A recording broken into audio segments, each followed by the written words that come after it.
আসসালামু আলাইকুম রহমতুল্লাহ। লিখেছিলাম, অপেক্ষার মৃত্যু হোক, প্রতীক্ষার সর্বনাশ, তারুণ্যের ভাঙা গাল লাবণ্য ফিরে পাক। আলহামদুলিল্লাহ, তারুণ্য জেগে উঠেছে। এখন যদি আমরা সবাই প্রোঅ্যাক্টিভ প্রিয় বাবুল ভাইয়ের মতো এই ডিজিটাল ভাইরাস আর ভার্চুয়াল উৎপাতের বিরুদ্ধে কলম আর কাগজ নিয়ে আবারও অ্যাক্টিভ হতে পারি, তাহলে আমাদের নৈতিক মুক্তিও সম্ভব বলে মনে করি।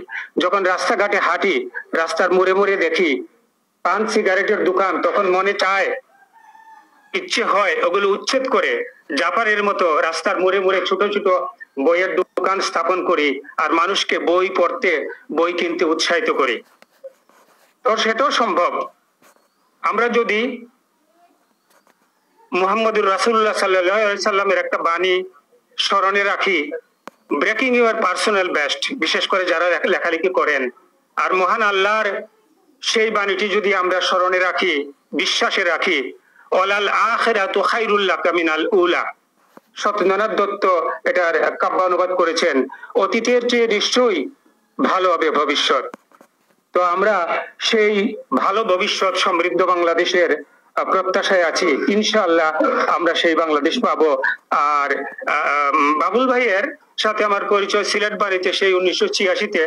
জানতাম, একজন ওই বইয়ে লিখে আছে যে এই সুরমাকাণ্ডে নাটকটা দেখেছিলাম টেলিভিশনে অনেক কষ্ট করে। তো সেই বাবুল ভাইয়ের এক মলাটে এক হালি বই এখনো পড়া শেষ হয়নি, কিছুদিন আগে পেয়েছি। এর মধ্যে আরো কিছু বই পেয়েছি, চেষ্টা করি এই ডিজিটাল উৎপাদের যুগেও প্রতিদিন কিছু বই পড়ার। এর মধ্যে আরো কিছু বই, এর মধ্যে উল্লেখযোগ্য ও কবি আপনার পিনাকি ভট্টাচার্যের একটা বই পেয়েছি, স্বাধীনতা উত্তর বাংলাদেশ। নাম দেখলে মনে হয় একটা কঠিন জটিল, তারপরে বইটা নিলাম আলোচিত। দেখি বাবুল ভাইয়ের ওই যে এক মলাটে আপনার একহালি বই, গল্পের মতো, এর মধ্যে দাওয়াত পেলাম 4 দশকের গল্প বাবুল ভাই লিখেছেন। না জানি আরো কত বড় বই, কিন্তু দেখলাম মাত্র 4 ফরমার বই। তো অনুমান করি নিজের অভিজ্ঞতা থেকে কিছু বলেছেন। এই জন্য বাবুল ভাইকে সাধুবাদ শুধু নয়, ধন্যবাদ জানাই, কৃতজ্ঞতা জানাই। বাবুল ভাই, আপনি এগিয়ে চলুন, আমরা আছি আপনার সাথে ইনশাআল্লাহ। আসসালামু আলাইকুম রাহমাতুল্লাহ।